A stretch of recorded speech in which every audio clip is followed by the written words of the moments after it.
Assalamualaikum warahmatullahi wabarakatuh. Perkenalkan, nama saya Melaina Turara dengan NIM C0122117 dari kelas Manajemen D angkatan 2022. Baik, di sini saya akan mengerjakan tugas yang diberikan oleh Ibu, yaitu mempresentasikan materi dari pertemuan pertama hingga pertemuan ke-7. Baik, pada materi pertemuan pertama yaitu peran dan kinerja UKM di Indonesia.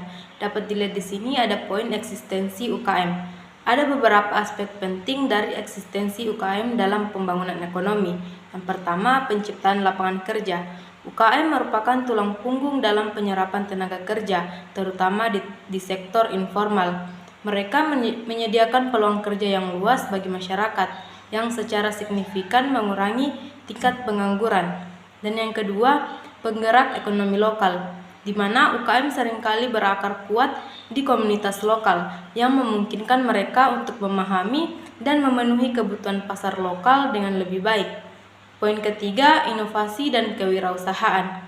Mereka seringkali menjadi pelopor dalam mengadopsi teknologi baru dan model bisnis inovatif.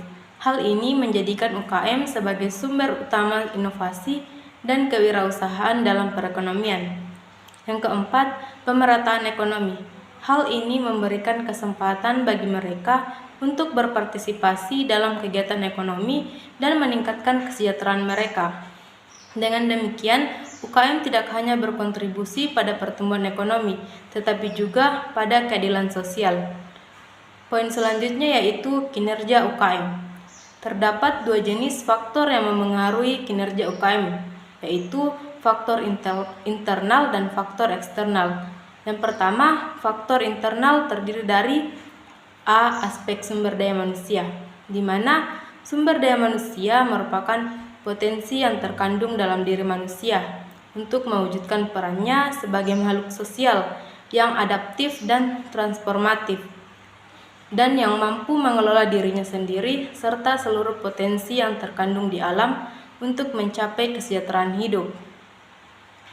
Yang B. Aspek keuangan. Model usaha adalah uang yang dipakai sebagai pokok untuk berdagang yang dapat dipergunakan untuk menghasilkan sesuatu yang menambah kekayaan. Poin C. Aspek pemasaran.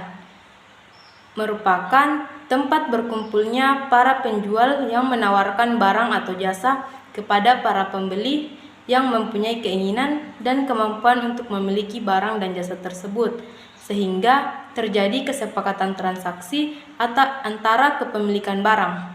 Yang kedua, faktor internal. A. Aspek kebijakan pemerintah. Aspek kebijakan pemerintah adalah serangkaian tindakan yang dipilih dan dialokasikan secara sah oleh pemerintah atau negara kepada seluruh anggota masyarakat untuk memecahkan yang dihadapi guna mencapai tujuan tertentu demi kepentingan masyarakat. Poin B. Aspek sosial, budaya, dan ekonomi. Ketiga aspek non-fisik ini, baik secara langsung maupun tidak langsung, selalu berkaitan dengan kehidupan masyarakat, baik di dalam kehidupan internal sehari-hari maupun eksternalnya. Selanjutnya yaitu materi pertemuan kedua, di mana berhubungan dengan pertemuan ketiga, yaitu kekuatan dan kelemahan UKM serta peran penelitian pelanggan, peluang, dan positioning. Yang pertama, kekuatan dan kelemahan UKM. Poin A, kekuatan UKM. Ada beberapa karakteristik UKM yang dimiliki keunggulan kompetitif, antara lain yang pertama, akses promosi yang luas. Merujuk pada kualitas SDM mencakup kemampuan untuk memanfaatkan peluang promosi baik secara internal dalam organisasi maupun eksternal di pasar kerja. Yang kedua, jaringan bisnis yang luas. Merujuk pada kualitas SDM mencakup kemampuan untuk membangun dan memelihara jaringan bisnis yang luas. Yang ketiga, jiwa kewirausahaan, yaitu kemampuan untuk berinovasi, mengambil risiko yang terukur, dan memimpin inisiatif yang dapat menciptakan nilai tambah bagi organisasi atau bisnis. Materi yang selanjutnya yaitu kelemahan UKM. Yang pertama, keterbatasan pemasaran. merujuk pada UKM sering kesulitan dalam memasarkan produk mereka, terutama dalam menjangkau pasar yang lebih luas, baik lokal maupun internasional. Yang kedua, persaingan yang ketat, merujuk pada UKM seringkali kesulitan bersaing dengan perusahaan besar yang memiliki sumber daya dan kekuatan pasar yang lebih besar. Yang ketiga, sumber daya manusia. Sumber daya manusia terbatas merujuk pada banyak UKM yang tidak memiliki akses kepada tenaga kerja dengan keterampilan yang memadai. Dan materi selanjutnya yaitu penelitian pelanggan. Poin yang pertama, segmentasi pasar, merupakan proses membagi basis pelanggan menjadi kelompok-kelompok yang berbeda berdasarkan karakteristik serupa, seperti demografi, perilaku, atau kebutuhan. Yang kedua, mengidentifikasi kebutuhan dan preferensi pelanggan, yaitu langkah krusial dalam membangun bisnis UKM yang sukses. Ada berbagai metode yang dapat digunakan, mulai dari yang tradisional hingga yang memanfaatkan teknologi terkini. Poin ketiga, umpan balik pelanggan. Ini memberikan wawasan langsung tentang bagaimana pelanggan merasakan produk atau layanan, apa yang mereka sukai, dan apa yang perlu ditingkatkan. Poin yang keempat itu adaptasi terhadap perubahan. Kemampuan untuk beradaptasi dengan perubahan preferensi pelanggan adalah kunci keberlanjutan bagi UKM. Dan materi berikutnya adalah penelitian peluang. Adalah proses mengidentifikasi dan menganalisis peluang bisnis yang dapat dimanfaatkan UKM untuk berkembang. Dan materi yang terakhir yaitu manfaat positioning. Yang pertama, membedakan UKM dari pesaing. Positioning membantu UKM menonjolkan keunikan dan nilai jualnya sehingga berbeda dari pesaing. Yang kedua, meningkatkan loyalitas pelanggan. Positioning yang efektif juga dapat membantu UKM membangun hubungan yang kuat dengan pelanggannya. Yang ketiga, menarik target pasar yang tepat, di mana UKM dapat menjangkau target pasar yang spesifik dan sesuai dengan produk atau jasa yang ditawarkan. Dan poin keempat itu meningkatkan keuntungan, yaitu dengan cara meningkatkan penjualan, membangun citra merek, dan meningkatkan loyalitas pelanggan. Selanjutnya materi pertemuan keempat, yaitu strategi pemasaran dalam meningkatkan daya saing UKM. Yang pertama, tujuan manajemen UKM. Tujuan utama dari pemasaran UKM adalah untuk meningkatkan daya saing produk dengan strategi yang kreatif, inovatif, dan adaptif terhadap dinamika pasar.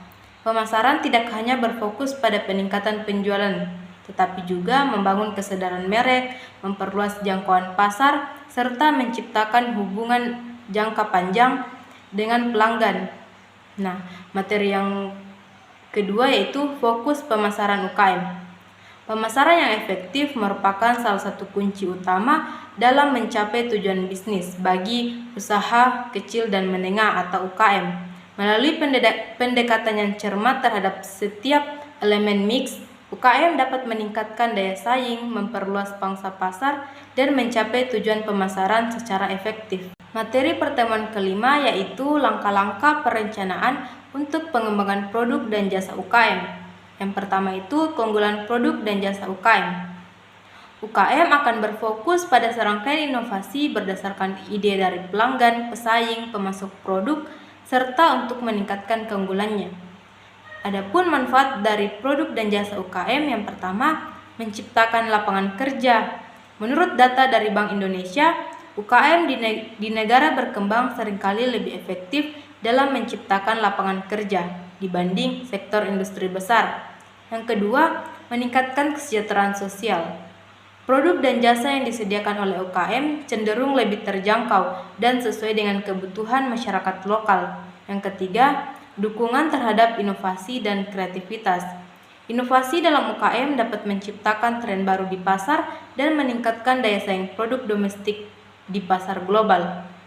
Selanjutnya, keistimewaan produk dan jasa UKM. Poin pertama, inovasi dan kreativitas dalam produk. UKM seringkali menjadi tempat lahirnya inovasi dan kreativitas yang tinggi. Kedua, keberagaman dan keterhubungan dengan kearifan lokal. Banyak UKM yang memanfaatkan potensi lokal, baik dalam hal bahan baku, tenaga kerja, maupun tradisi yang telah ada. Yang ketiga, penerapan prinsip keberlanjutan dan ramah lingkungan.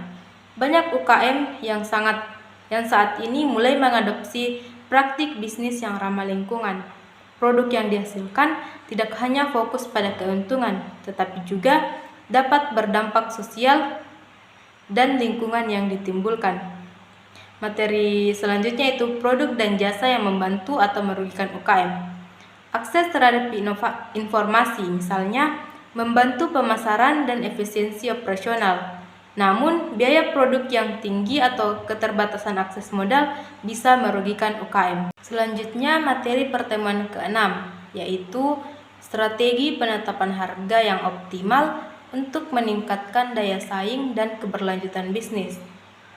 Penetapan harga yang tepat. Yang pertama, biaya produksi dan operasional.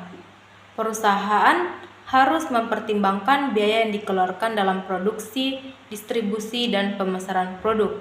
Poin kedua, permintaan pasar. Jika permintaan tinggi, perusahaan bisa menetapkan harga yang lebih tinggi tanpa kehilangan pelanggan. Sebaliknya, pada saat permintaan rendah, penurunan harga atau penawaran khusus bisa membantu meningkatkan daya tarik konsumen. Poin ketiga, harga pesaing. Jika harga perusahaan terlalu tinggi dibandingkan dengan pesaing yang menawarkan produk yang serupa, perusahaan bisa kehilangan pangsa pasar. Poin keempat, kondisi ekonomi. Pada saat resesi atau ketidakpastian ekonomi, konsumen cenderung lebih sensitif terhadap harga dan perusahaan perlu menyesuaikan strategi harga agar tetap kompetitif. Ada 4 metode penetapan harga. Yang pertama, penetapan harga berdasarkan biaya, yaitu salah satu yang paling sederhana dan paling sering digunakan oleh perusahaan, terutama untuk produk fisik yang memerlukan perhitungan biaya produksi yang jelas. Pada metode ini, harga produk ditentukan dengan menambahkan markup atau margin keuntungan pada biaya produksi yang dikeluarkan. Poin kedua, penetapan harga berdasarkan permintaan. Metode ini berfokus pada permintaan konsumen dan sejauh mana konsumen bersedia membayar untuk produk atau layanan yang ditawarkan. Dengan metode ini, perusahaan menetapkan harga yang bisa memaksimalkan keuntungan dengan mengoptimalkan permintaan pasar. Poin ketiga, penetapan harga berdasarkan pesaing, di mana metode ini melibatkan penetapan harga dengan mempertimbangkan harga yang ditetapkan oleh pesaing yang menawarkan produk serupa. Perusahaan yang menggunakan metode ini biasanya menyesuaikan harga mereka agar tetap kompetitif di pasar. Dan poin yang keempat itu metode penetapan harga berdasarkan laba. Metode penetapan harga berdasarkan laba adalah pendekatan yang berfokus pada penetapan harga yang memungkinkan perusahaan untuk mencapai target keuntungan tertentu. Dan materi yang selanjutnya itu strategi taktik penetapan harga. Strategi penetapan harga yang pertama, penetapan harga skimming adalah strategi yang melibatkan penetapan harga tinggi pada peluncuran produk baru dan secara bertahap menurunkannya seiring berjalan waktu.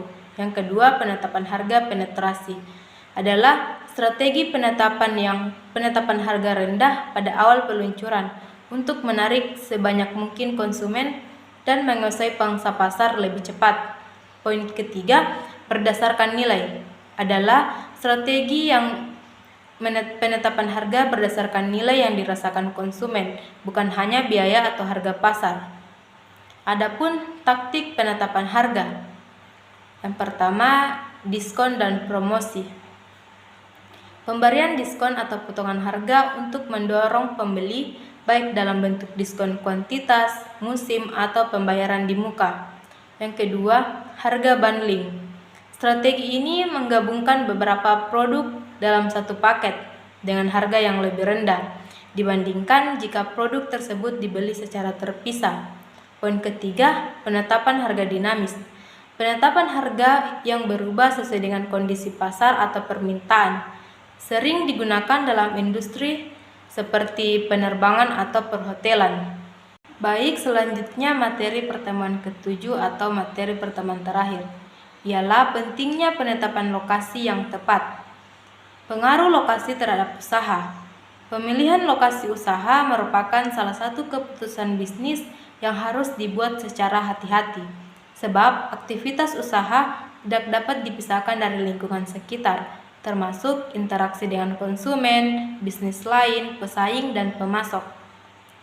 Selanjutnya, lokasi dan tata ruang yang tepat. Poin pertama, perencanaan lokasi untuk produksi barang. Dalam kegiatan memproduksi barang, keputusan lokasi dipengaruhi oleh kedekatan lokasi dengan sumber bahan baku dan pasar, ketersediaan tenaga kerja, kinerja, energi, serta biaya transportasi, peraturan pajak lokal dan negara bagian, serta kondisi kehidupan masyarakat. Poin yang kedua, perencanaan lokasi untuk produksi jasa, berfokus pada kemudahan akses bagi pelanggan, kedekatan dengan sumber daya pendukung, dan biaya operasional. Poin ketiga, perencanaan tata ruang untuk produksi barang, menfokuskan pada efisiensi dan produktivitas. Tata letak yang baik meminimalkan jarak tempuh material dan pekerja, memaksimalkan penggunaan ruang, dan memastikan alur kerja yang lancar. Poin yang keempat, perencanaan tata ruang untuk produksi jasa, berfokus pada pengalaman pelanggan dan efisiensi operasional. Tata letak yang efektif mempertimbangkan alur pelanggan, privasi, kenyamanan, dan estetika. Selanjutnya, evaluasi lokasi. Dalam melakukan evaluasi lokasi yang efektif, ada beberapa hal yang perlu dipertimbangkan. Yang pertama, dekat dengan pasar. Bagi pengusaha dalam bidang penjualan produk, biaya dan waktu diperlukan untuk mengangkut produk ke pelanggan adalah salah satu pertimbangan utama. Karena itu, perusahaan harus ditempatkan dekat dengan pusat pasarnya. Poin yang kedua, dekat dengan bahan baku dan bahan penunjang. Lokasi perusahaan haruslah ditempatkan pada lokasi yang biaya pengangkutan atau biaya materialnya relatif murah. Poin yang ketiga, dekat dengan sarana transportasi. Lokasi perusahaan harus dekat dengan sarana transportasi agar hubungan antara produsen dan konsumen di pasar, antara produsen dengan pemasok bahan baku mudah atau cepat. Baik, demikianlah pemaparan materi dari pertemuan 1 dan 7 yang dapat saya sampaikan. Lebih dan kurangnya mohon dimaafkan. Sekian dan terima kasih.